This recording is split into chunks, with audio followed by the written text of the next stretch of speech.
Sir, Kerala രാഷ്ട്രീയത്തിലും criminal അന്വേഷണ ആ രംഗത്തും ഒക്കെ ഇപ്പോൾ വീണ്ടും വലിയൊരു ചർച്ചയാകുന്ന ഒരു സബ്ജക്റ്റാണ്.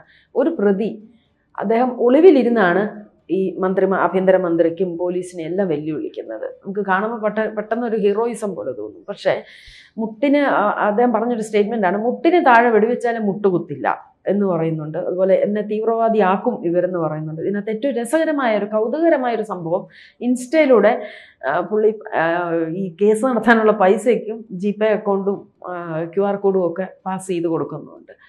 അപ്പോൾ എന്താണ് ഈ വ്യക്തിയെ സാറിന് അറിയാമോ? എനിക്ക് നേരിട്ട് അറിയാമെന്ന് വെച്ചാൽ ഇല്ല, പക്ഷെ ഞാൻ കേട്ടിട്ടുണ്ട്. അർജുൻ ആയെങ്കിൽ കരിപ്പൂർ സ്വർണ്ണക്കടത്ത് കേസിൽ ഒക്കെ പങ്കുണ്ടെന്ന് പറയുന്നു. അങ്ങനെ പലവിധ സ്വർണ്ണക്കടത്തല്ല, സ്വർണം പൊട്ടിക്കൽ, കടത്തിക്കൊണ്ടുവരുന്ന സ്വർണം അടിച്ചു മാറ്റുന്ന പരിപാടി.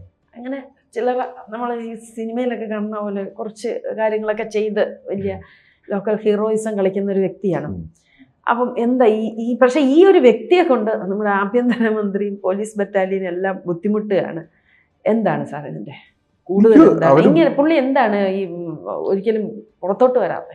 അല്ല, ഈ പോലീസ് ബുദ്ധിമുട്ടുന്നുണ്ടോ തോന്നുന്നത് എനിക്കില്ല. ഇവിടുത്തെ രാഷ്ട്രീയ ഗുണ്ടകളാണെങ്കിലും എടുത്ത പോലീസുകാരൻ നിന്നിട്ട് കുത്തിരി പിടിച്ചാൽ അവിടെ നിന്നിട്ട് കാര്യം സാധിക്കുന്നവന്മാരാണ് സീരിയസ്ലി. പക്ഷെ എല്ലുന്ന പോലീസുകാരെ മറ്റ് ബാക്ക്ഗ്രൗണ്ട് ഒന്നും ഇല്ലാതെ ഒരുത്തനായിരിക്കണം, മാത്രമേ ഉള്ളൂ. അങ്ങനെ നിങ്ങൾ മഹാൻ വിചാരിക്കുന്ന പല ആളുകളും വിറച്ചിട്ടുണ്ട് ഡോവലിനെ വന്ന് കൂടുതൽ എന്നോട് ചോദിപ്പിക്കുക. ഓക്കെ, അത്രയേ ഉള്ളൂ. ഡോവൽ ഒറ്റ ആൾ വിചാരിച്ചിട്ട് ഒരു കലാപം ഒതുക്കിയിട്ടുണ്ട്, തലശ്ശേരി കലാപം. അല്ലാതെ അത് ഭീകരമായി കത്തുന്ന കലാപമാണ്. ഡോവൽ ഒറ്റ ആളാണ്. അതാണ് ഡോവലിന്റെ മെറ്റൽ. എന്നാൽ ASP ആണ്, SP മറ്റാണ്. അത്രയായിട്ടേ ഉള്ളൂ. അപ്പം ഇവരൊക്കെ അത്രയേ ഉള്ളൂ. അതുപോലെ തന്നെ TP ചന്ദ്രശേഖരൻ കേസിൽ ഷൗക്കത്ത് അലി ഈ വന്നത് കൊടിസുനിയെ മറ്റും പിടിച്ചപ്പോൾ നിന്ന് വിറക്കിയായിരുന്നില്ലേ രജീഷ്, കരയായിരുന്നു കേട്ടത്. ആകപ്പാട് അതിൽ ധൈര്യത്തോട് നിന്നത് 19 വയസ്സെന്ന് 17 വയസ്സ് 19 വയസ്സ് പോയുള്ള ഒരു ഷാഫി എന്ന് പറഞ്ഞിട്ട് തന്നെ. അവന്റെ കല്യാണമാണ് ഷംസീദൊക്കെ പോയി നടത്തി കൊടുത്തത്, വലിയ ഔഡി കാറിന്റെ മുകളിൽ. ഷാഫിയാണ് ധൈര്യത്തോടുകൂടി നിന്നതെന്നാണ് അന്ന് ന്യൂസൊക്കെ വന്നത്. ബാക്കി എല്ലാവരും പേടിച്ചു. കാരണം ഷാഫിക്ക് ലോകത്തെ പറ്റി വലിയ ധാരണ അല്ല. അപ്പൊ അതുകൊണ്ട് ഷാഫി വിവരക്കേടുകൊണ്ട് ധൈര്യം കാണിച്ചതായിരിക്കും. ബാക്കി ഇവരെ എല്ലാവരും തന്നെ വിറച്ചു. പക്ഷെ ആ പോലീസുകാരൻ ഇപ്പൊ ഷൗക്കത്ത് അലീനെ പോലെയുള്ള ഡോവലിനെ പോലെയുള്ള ഓഫീസറായിരിക്കും. ഷൗക്കത്ത് അലി നേരെ NIA മറ്റേ പോയി, പിന്നെപ്പോൾ തിരിച്ചു പോകും. കോൺഗ്രസ് ഗവൺമെന്റ് വന്നപ്പോൾ തിരിച്ചു പോകും.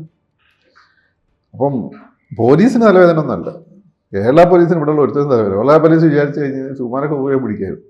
അന്ന് പിന്നെ പല സഹായം കിട്ടിയത് ഗ്രൂപ്പ് രക്ഷപ്പെട്ടു പോയതാണ്, അല്ലെങ്കിൽ അന്ന് പിടിക്കുകയായിരുന്നു. കേരള പോലീസ് അങ്ങനെ മോശം പോലീസൊന്നും അല്ല. അതാണ് നമ്മുടെ പോലീസിന്റെ ഗുണം. രണ്ടാമത്തെ കാര്യം അർജുനായെങ്കിൽ പണ്ടത്തെ RSS CPM സംഘടന അതിശക്തമായ സമയത്ത് CPM RSS ആയിട്ട് പ്രത്യേകിച്ച് ഒരു ബന്ധവും ഇല്ലാതിരുന്ന സമയത്ത്, ഈ അന്തർധാരയൊന്നും ഇല്ലാതിരുന്ന സമയത്ത് കണ്ണൂർ ഒരു ഡിഫൻസ് എന്ന രീതിയിൽ MN വിജയൻ മാഷ് കേട്ടിട്ടുണ്ട്. MN വിജയൻ മാഷൊക്കെ തന്നെ ഇതിനൊരു ഫാസിസത്തിനെതിരെയുള്ള പ്രതിരോധം എന്ന രീതിയിലാണ് RSSനെതിരെയുള്ള പ്രവർത്തനത്തെ കണ്ടത്. ഞാനൊക്കെ ആ സമയത്ത് വിജയൻ മാഷലൊക്കെ വളരെ ഇൻസ്പയർ ചെയ്യപ്പെട്ട ഒരാളാണ്. അങ്ങനെ ഞാൻ കുറേ കാലം അതിശക്തമായ ANTI-RSS ആയി നടന്നു. ഈ കണ്ണൂർ രാഷ്ട്രീയ കൊലപാതകം നടക്കുമ്പോൾ ഏറ്റവും കൂടുതൽ അതിനെ CPMന്റെ സൈഡിൽ നിന്നുകൊണ്ട് അതിനെ ന്യായീകരിച്ച ഒരാൾ ഞാനാണ്. അതോടെ ഒരുപാട് ശത്രുക്കളെ ഉണ്ടാക്കി. അപ്പം ഇയാൾ പക്ഷെ അന്ന് ഫേസ്ബുക്കിലാണ് വളരെ സജീവം. വലിയ ഫാൻ ഫോളോയിങ് ഉണ്ടായിരുന്നു.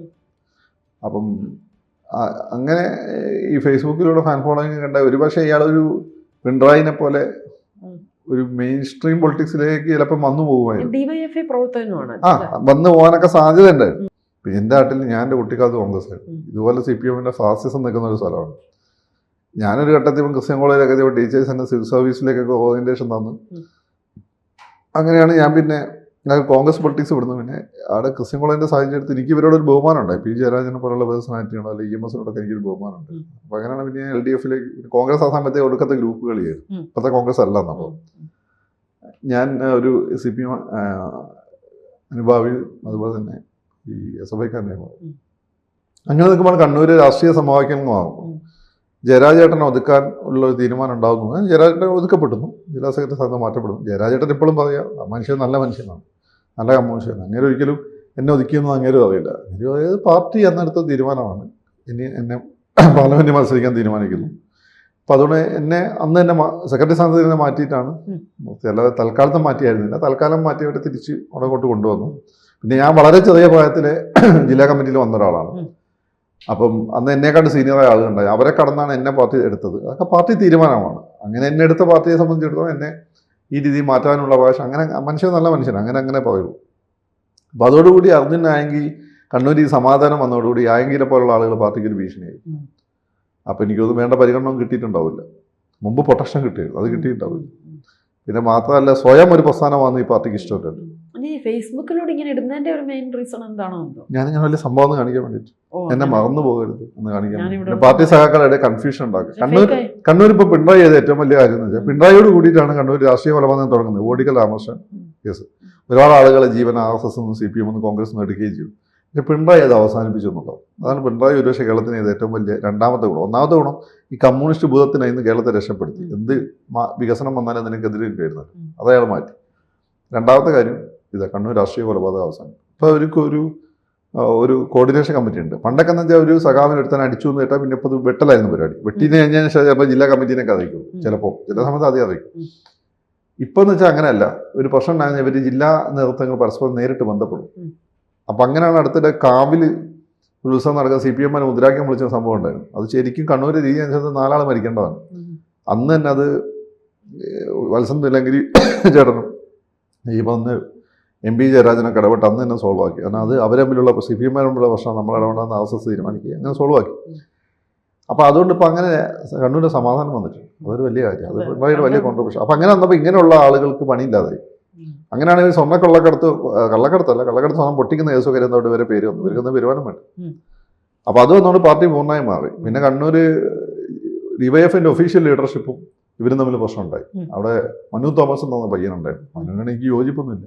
മനു ഒരു ജാഥയൊക്കെ നടത്തിയ സമയത്ത് ഇവരെന്തോ ലൈറ്റ് ഓഫ് ആക്കി എന്നൊക്കെ പറഞ്ഞു. അപ്പോൾ പാർട്ടി അന്ന് മനുവിൻ്റെ കൂടെ വന്നത്. മനു ഇപ്പോൾ അതൊക്കെ രാഷ്ട്രീയമൊക്കെ നിർത്തി കാര്യങ്ങൾ. അപ്പോൾ അങ്ങനെ പൊതുവെ പാർട്ടിയിലൊരു മെയിൻ സ്ട്രീമിൽ ഇപ്പോൾ ഇല്ല. പിണറായിക്ക് അതുകൊണ്ട് വലിയ താല്പര്യമില്ലെന്ന് തോന്നുന്നു. കാരണം അത് ഈ പ്രശ്നം ഉണ്ടാക്കിയിട്ട് അവിടെ ഉണ്ടാക്കിയ സമാധാനം നശിപ്പിക്കുന്ന ആളുകൾ അങ്ങനെ ഇപ്പോഴത്തെ പിണറായി സപ്പോർട്ട് ചെയ്യില്ല.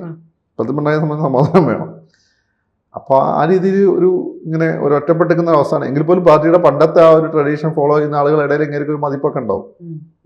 അപ്പോൾ അവരുടെ സപ്പോർട്ടും കിട്ടുന്നുണ്ടാവും. പ്രത്യേക രമേശ് ചെന്നിത്തലേൻ്റെ ഇപ്പോഴത്തെ പോക്ക് കണ്ടിട്ട് അങ്ങനെ പണ്ടത്തെ കോൺഗ്രസ്സുകാരുടെ കഞ്ഞി സ്വഭാവം അല്ല എന്നും കാര്യങ്ങൾ ചെയ്യുന്നുണ്ട് ഫീൽ അയാൾ ഉണ്ടാക്കുന്നുണ്ട്. തൂഫാൻ അപ്പോൾ ഒരു ഫീൽ രമേശിന്, രമേശ് എനിക്ക് ഇഷ്ടമില്ലാത്ത ഒരാളാണ്. കാരണം രമേശ് എൻ്റെ ഫാമിലി കോൺഗ്രസ് ഫാമിലി ആയതുകൊണ്ട്, ഐ ഗ്രൂപ്പ് ആയതുകൊണ്ട് ലീഡറിന് ഒറ്റ കൊടുത്തു എന്നുള്ളൊരു പ്രശ്നം ഞങ്ങൾക്കെല്ലാം, ലീഡറിനെ കൃത്യസമയത്ത് ചതിച്ചു എന്നൊരു ഫീൽ രമേശിനെ പറ്റി ഞങ്ങൾക്ക് എല്ലാവർക്കും ഉണ്ട്. അതുകൊണ്ട് തന്നെ രമേശിനെ നമുക്ക് ഇഷ്ടമല്ലായിരുന്നു. പക്ഷേ ഞാൻ അയാളെ സപ്പോർട്ട് ചെയ്തിട്ടില്ല. പക്ഷേ രമേശ് ഇപ്പോൾ നോക്കുമ്പോൾ ഈ മന്ത്രിസഭ വന്നതിന് ശേഷം രമേശിൻ്റെ വകുപ്പ് നല്ല രീതിയിൽ പോകുന്ന ഫീൽ ഉണ്ടാക്കുന്നുണ്ട്. പിന്നെ കോൺഗ്രസ്സുകാർക്ക് നീതി മേടിച്ചു കൊടുക്കണം എന്നുള്ളൊരു ഫീലും രമേശിനുള്ളതുപോലെ തോന്നുന്നു. കാരണം അത് രമേശിന് ആ രീതിയിൽ CPM കളിയാക്കിയിട്ടുണ്ട്. കാരണം ഒരു ക്രിയാത്മക പ്രതിപക്ഷ നേതാവിൻ്റെ രീതിയിൽ ഓക്കിയൊക്കെ വന്ന സമയത്ത് അദ്ദേഹം സപ്പോർട്ട് കൊടുത്തിട്ടുണ്ട്. അപ്പോൾ CPM ഒരു എന്താണ് ഒരു വൃത്തികെട്ട രീതിയിൽ ഫേസ്ബുക്കിലൊക്കെ എഴുതി, നിങ്ങൾ നിത്യനിദാന പ്രതിപക്ഷ നേതാവായിരിക്കട്ടെ. അതൊരു ആക്കലാണത്. അപ്പോൾ അങ്ങനെ ഓരോ അനുഭവങ്ങൾ മൂപ്പർ കടത്തുണ്ടായിട്ടുണ്ട്. അപ്പോൾ അതുകൊണ്ട് രമേശ് നന്നായി പെർഫോം ചെയ്യുന്നു എനിക്ക് തോന്നുന്നു. പിന്നെ ഷൗക്കത്ത് അലീനെ പോലുള്ള ആളുകൾ നാട്ടിൽ വരികയും ചെയ്തിട്ടുണ്ട്. അതിൻ്റെയൊക്കെ ഒരു ഇമ്പാക്റ്റിനെ പുറത്തായിരിക്കും. അതായത് പിണറായി വിജയനോ ഇപ്പോഴത്തെ CPM അതിനായെങ്കിൽ ഓൺ ചെയ്യുമെന്ന് ഞാൻ കരുതുന്നില്ല.